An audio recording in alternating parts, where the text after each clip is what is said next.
much. Thank you. This is quite an impressive gathering from standing here. It seems to me an endless number of people. And I think we're all here, and we realize what a critical time this is for all of us. A critical time with a civil war in Iraq. And we are on the verge of Iran achieving what it's always wanted to achieve, becoming a nuclear power. So we couldn't be here at a more important time. And it's quite obvious that at the core of all of these problems, no matter what solutions we can try to figure out for all of them and more, at the core of all of these problems is the regime in Iran. It should be changed. It must be changed. It has to be changed.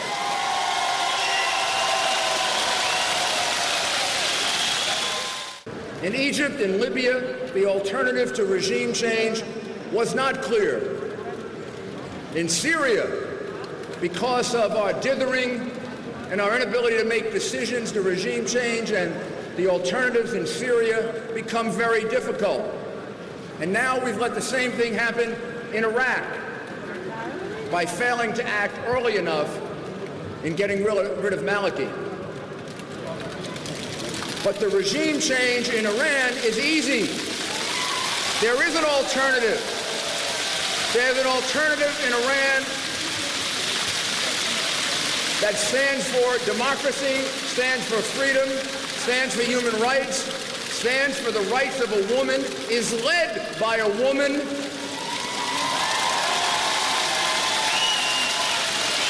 and most importantly, at this time in our history, it stands for a non-nuclear Iran, and that is, of course, the MEK and Madam Rajavi.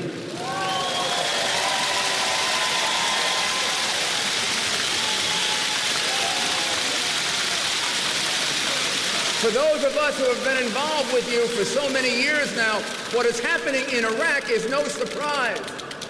It amazes me that people are saying they didn't know about ISIS. They didn't know about the influences that were taking place in Iraq. That they didn't know that Maliki had become a client of Iran. What do you mean they didn't know? This has been going on for 2 years, 3 years.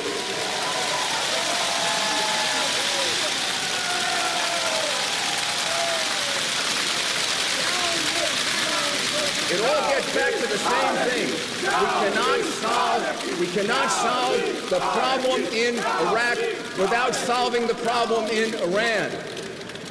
And the same thing is true with the negotiations for a nuclear-free Iran. Please remember that until the interim agreement, the whole struggle was to keep Iran from having nuclear capacity. Any form of nuclear capacity. Iran does not need the peaceful use of nuclear power.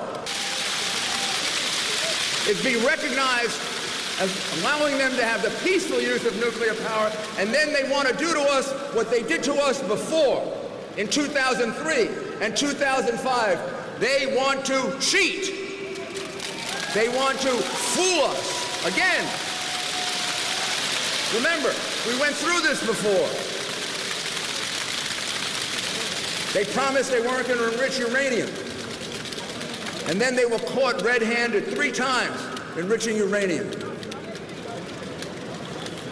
Who was in charge of that program for Iran?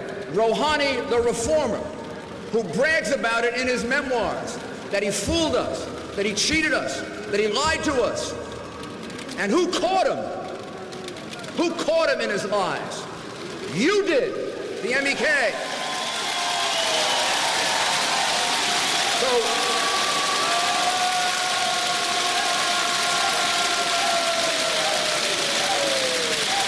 So let's tell the world what's going on inside Iran right now, under the reformer. More oppression than even when Ahmadinejad was there. More executions than even when Ahmadinejad was there. You think those executions are happening by accident? No way. Those executions are happening because as the Ayatollah and Rouhani want to present the picture of a reformer to the rest of the world with a big smiling face, because they know how fragile their regime is. They know what happened several years ago when the U.S. turned their back on the people of Iran. They know that dictatorship, oppressive, murdering dictatorship, like the theocracy in Iran, are always resting on a very, very, very, very thin reed, always right on the precipice of being overthrown. So let's reiterate. What do we need out of a nuclear agreement with Iran? Here's what we need out of a nuclear agreement with Iran. Number one, no nuclear capacity for Iran. None. So long as the Ayatollah is there, so long as Rouhani is there, they cannot be trusted with nuclear capacity. No nuclear capacity.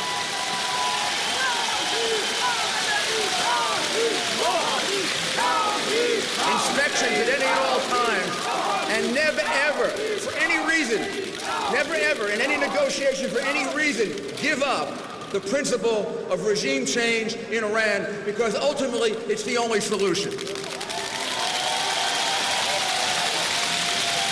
Last thought.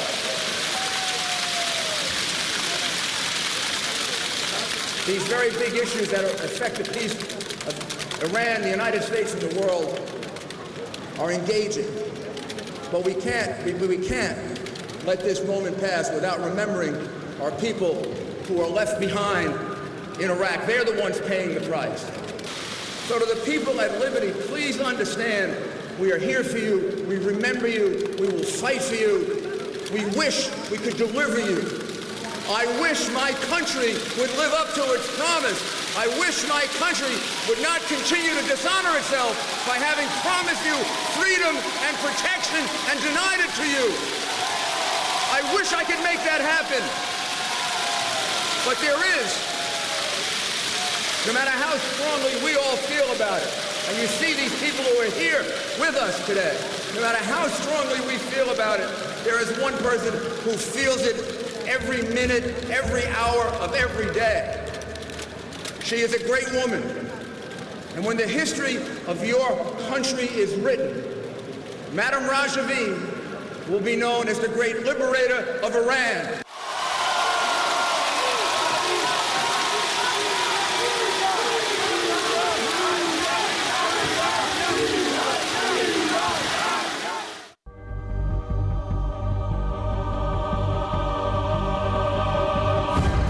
پیام همبستگی دکتر